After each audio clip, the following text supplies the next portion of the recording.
रहमानिर्रहीम अस्सलाम वालेकुम व्यूअर्स। आज एक नई वीडियो के साथ मैं सबा हाजिर हूँ। आज आपको सामने नज़र आ रहा है, आज हमने पढ़ना है graphical explanation of the Boyle's law. मैंने बॉयल्स लॉ को आपको जो थ्योरी था और एक्सपेरिमेंट था वो मैंने आपको एक्सप्लेन कर दिया था। तो लॉन्ग क्वेश्चन में इसकी ग्राफिकल एक्सप्लेनेशन भी पूछी जाती है। तो आज हम पढ़ेंगे graphical explanation of the Boyle's law. Boyle's law का अगर मैं आपको थॉरली बताऊं तो, अगर बस मैं थोड़ा सा आपको बता दूं तो वो आपने याद रखना है कि जो बॉयल्स लॉ है, जब उसमें हम टेम्परेचर कांस्टेंट रखते हैं तो जो प्रेशर है वो इनवर्सली प्रोपोर्शनल होता है वॉल्यूम के। Means when we increase the pressure the volume decreases. First पहले हमारे पास अगर आ जाता है isotherm of the gas. Iso का मतलब होता है क्या? आइसो का मतलब है सेम, और थर्म का मतलब आ जाता है हीट। सेम और थर्म का मतलब आ जाएगा हीट। अब यहाँ पे हमारे पास वॉल्यूम है और प्रेशर है। अगर हमारे पास फॉर एग्जांपल इसमें टेम्परेचर हमारे पास हो, इसमें अगर हम टेम्परेचर रखें 0 डिग्री सेंटीग्रेड, ठीक है, टेम्परेचर हमारे पास 0 डिग्री सेंटीग्रेड है, कांस्टेंट हमने टेम्परेचर रख लिया 0 डिग्री सेंटीग्रेड। यहाँ पे जब हम मतलब कि प्रेशर बढ़ाएंगे, प्रेशर बढ़ाने के जैसे अगर हम प्रेशर बढ़ाएंगे तो वॉल्यूम बढ़ाएंगे तो प्रेशर कम होगा। तो इसका जो कर्व है ना वो ऐसे आ जाएगा, इस तरीके से इसका कर्व आएगा। मतलब कि जब हम वॉल्यूम एक चीज बढ़ा रहे हैं तो दूसरी चीज कम हो रही है। ये हमारे पास आ जाएगा किसका का, ये आइसोथर्म का। जब हम टेम्परेचर कांस्टेंट रखते हैं, टेम्परेचर कांस्टेंट रखते हैं तो हमारे पास एक कर्व आती है। कर्व आने का मतलब ये है कि जब हम प्रेशर जोन सा है वो अगर बढ़ाएंगे तो वॉल्यूम कम होगा, वॉल्यूम बढ़ाएंगे तो प्रेशर कम होगा। लेकिन आइसोथर्म ऑफ द गैस अगर हम डिफरेंट टेम्परेचर्स पे करें, अब ये मैंने मतलब कि आपको बताया कि हमने टेम्परेचर कांस्टेंट रखा है। अगर हम अब इसी मतलब कि यही जो ग्राफ है ना, अगर इसको हम डिफरेंट टेम्परेचर्स पे करें, फॉर एग्जाम्पल पहले टेम्परेचर हमने रखा था T 0 डिग्री सेंटीग्रेड, अब उसे इंक्रीज करके हम कर देते हैं कहाँ तक, 25 डिग्री सेंटीग्रेड तक। टेम्परेचर अब 25 डिग्री सेंटीग्रेड तक हो गया है। फर्स्ट की तो मैं आपको यही वाली कर्व बना के दिखाती हूँ। ये देखें, फर्स्ट की मैंने ये बना ली, फॉर एग्जाम्पल ये बन गई फर्स्ट की कर्व, ठीक है। ये अब जो हमारे पास जो सेकंड कर्व बनेगी ना, जो फर्स्ट कर्व बनी है वो ये बन गई, जो कि पहली वाली कर्व है जब टेम्परेचर हमारे पास 0 डिग्री सेंटीग्रेड पे था।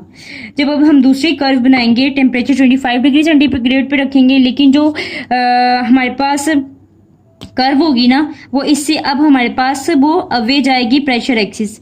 ये जो हमारे पास बोथ एक्सिस है ना, इससे अब जो कर्व है वो अवे जाएगी। क्यों? इसलिए हुआ क्योंकि जब हम मतलब कि टेम्परेचर को बढ़ाते हैं, टेम्परेचर बढ़ाने से हमारे पास जो हमारा वॉल्यूम है वो कम होता है और वो फर्दर अवे जाती है प्रेशर एक्सिस से। फॉर एग्जांपल ये T1 टेम्परेचर है, ये T2 टेम्परेचर है, ठीक है।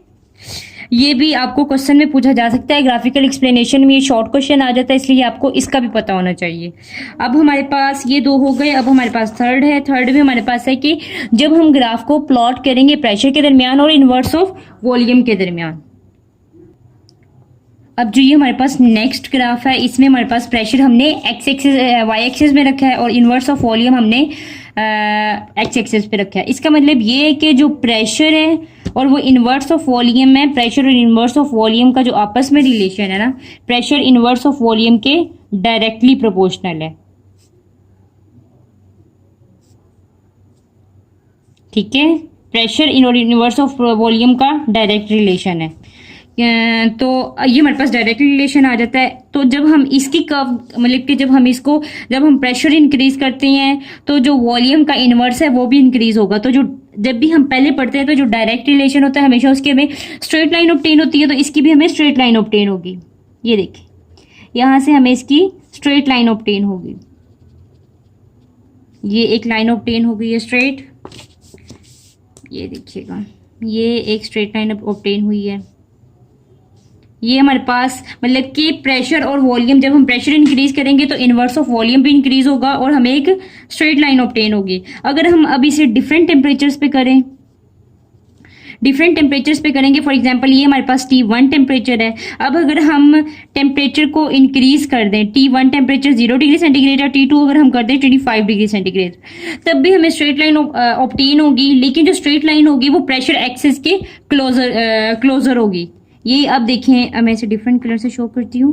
इससे आपको क्लियर समझ आएगा। ये देखें, अब ये दोबारा स्ट्रेट लाइन हमें ऑब्टेन हुई है, लेकिन जो ये स्ट्रेट लाइन ऑब्टेन होगी ना, ये हमें प्रेशर एक्सिस के क्लोजर ऑब्टेन होगी। ये हमें स्ट्रेट लाइन प्रेशर एक्सिस के क्लोजर ऑब्टेन होगी। इसका मतलब है कि जब हम टेम्परेचर T1 हमने कांस्टेंट रखा है, लेकिन जब हम टेम्परेचर T2 इंक्रीज करेंगे, T2 टेम्परेचर इंक्रीज करने से हमारे पास इन दोनों जो लाइंस है, इनका जो पॉइंट ऑफ ओरिजिन है ना, वो हमारे पास जीरो ही रहेगा। मतलब कि जो ये हमारे पास होंगी ना, ये जीरो से ही ओरिजिनेट होंगी। अब हमारे पास एक जो लास्ट ग्राफ रह गया है, ये चार इसमें बहुत आते हैं कि जब हमारे पास अगर हम प्लॉट करें ग्राफ को प्रेशर और product of pressure and volume के दरमियान। अब जो हमारे पास जो लास्ट ग्राफ है वो है किसके दरमियान, जब हम पीवी को यानी प्रोडक्ट प्रेशर और वॉल्यूम का जो प्रोडक्ट है उसे वाई एक्सिस पे लें और प्रेशर को हम लें एक्स एक्सिस पे। इसमें हमें ना एक स्ट्रेट लाइन ऑब्टेन होती है, लेकिन वो अब जो स्ट्रेट लाइन है ना, वो प्रेशर एक्सिस के हमारे पास क्या होगी, पैरेलल होगी। ये देखें, ये हमें एक स्ट्रेट लाइन ऑब्टेन होती है। इस स्ट्रेट लाइन का मतलब ये है कि ये हमारे प्रेशर एक्सिस के पैरेलल होती है। ये हमारे पास अब कैसे होता है कि जब हम प्रेशर को इंक्रीज करते हैं, जब हम प्रेशर इंक्रीज करते हैं तो हमारे पास दूसरी साइड पे प्रेशर और वॉल्यूम जोन सा है, उसमें जब वॉल्यूम इंक्रीज करेंगे तो सेम वही प्रेशर इंक्रीज होगा, लेकिन जो इसका प्रोडक्ट होगा वो हमेशा कांस्टेंट होगा। इसका प्रोडक्ट हमेशा कांस्टेंट रहेगा। तो इससे हमारे पास एक स्ट्रेट लाइन ऑब्टेन होती है जो कि पैरेलल होती है प्रेशर एक्सिस के।